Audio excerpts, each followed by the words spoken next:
The sky was still pale as dusk settled over the small suburban neighborhood where the King family lived. John King, 35, was a devoted father and loving husband, married to Isabella, 34.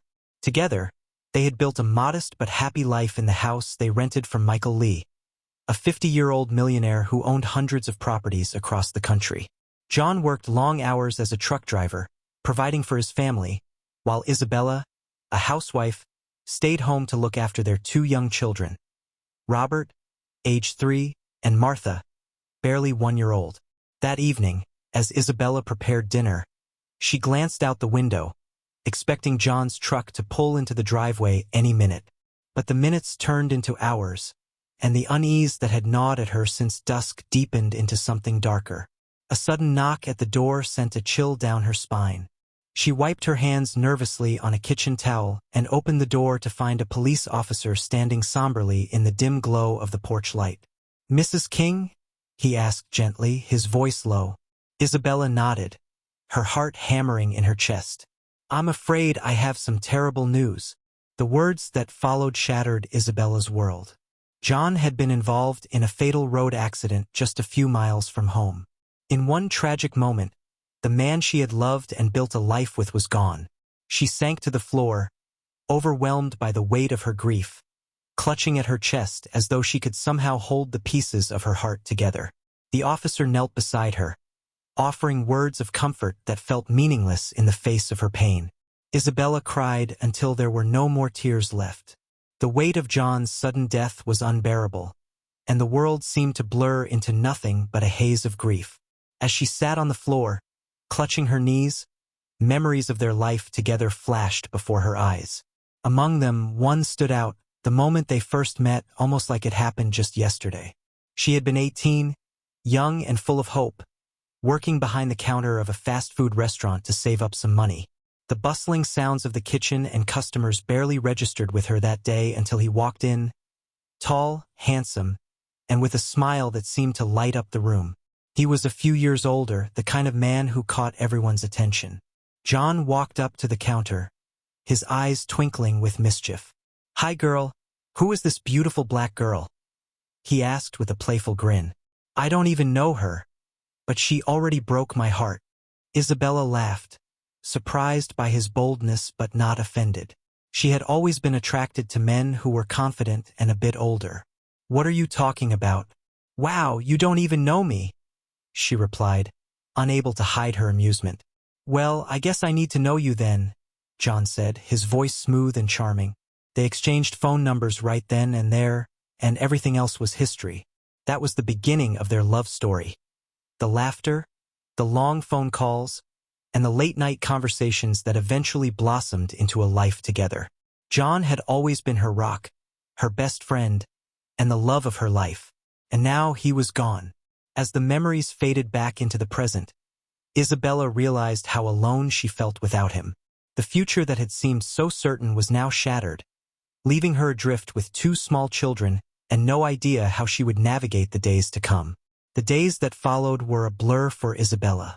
The funeral came and went, with friends and family offering condolences and promises of help that quickly faded once the casket was lowered into the ground.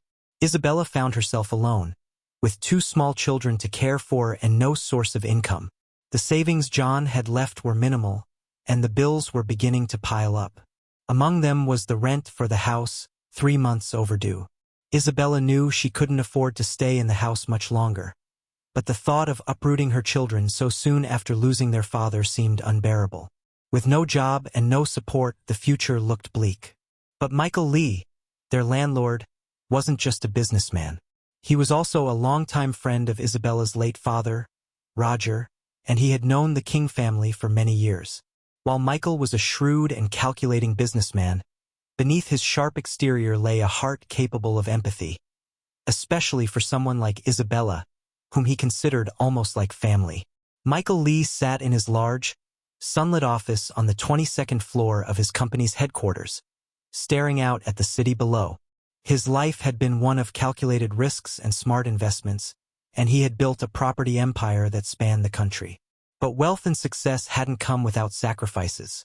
His marriage had dissolved years ago, And though he had 2 children from that union, they were distant, both emotionally and geographically. The call from Isabella had been expected but still difficult to take. She was 3 months behind on rent, and as much as he liked her, business was business.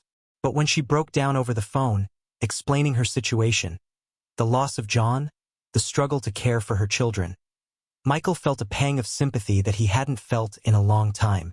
He remembered Isabella's father, Roger, who had been one of his closest friends during the early years of his career. Roger had passed away a few years earlier, and Michael had always felt a sense of responsibility for Isabella. Without hesitation, he offered to meet her at his office the next day to discuss her situation. When Isabella arrived, her face drawn with grief and exhaustion, Michael could see how much the past few weeks had weighed on her. She was dressed modestly, her once vibrant spirit dimmed, but her eyes still held a flicker of determination. "Isabella," Michael said warmly as he gestured for her to sit. "I'm so sorry about John. I know this has been incredibly difficult for you."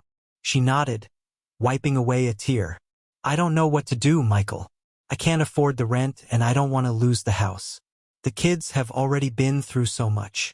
Michael leaned forward, his expression softening. "I'm not going to kick you out, Isabella. You've been through enough. I'll give you time to get back on your feet, and you can stay in the house as long as you need. We can figure out the rent later." Isabella's shoulders sagged in relief. "Thank you, Michael. I don't know how to repay you." "You don't need to," he replied with a small smile. "But I do have an idea. You used to work in a property company before you had the kids, right?" "Yes," Isabella said, a glimmer of hope returning to her voice. "I did clerical work, managing paperwork and client files." "Perfect," Michael said, leaning back in his chair. "I could use someone with your experience. We're expanding, and I need someone trustworthy in the office. I'd like to offer you a job. It's not glamorous, but it's steady, and it'll give you a chance to support yourself and the kids." Tears welled up in Isabella's eyes again, but this time they were tears of gratitude.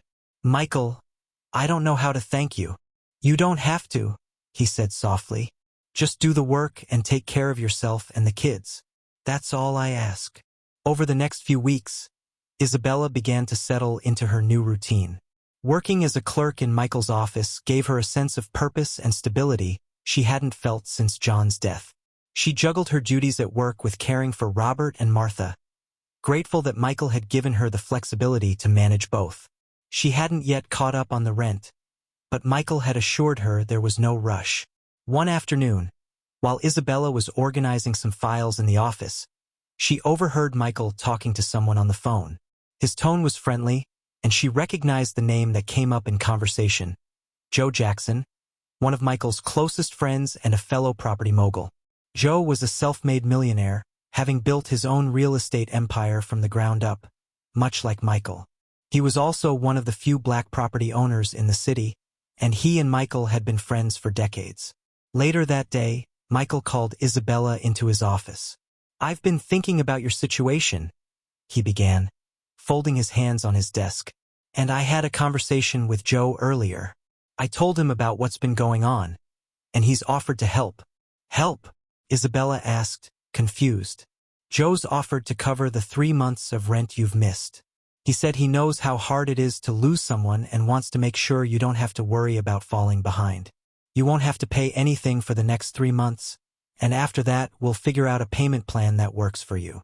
Isabella stared at Michael in disbelief. "He's going to pay the rent?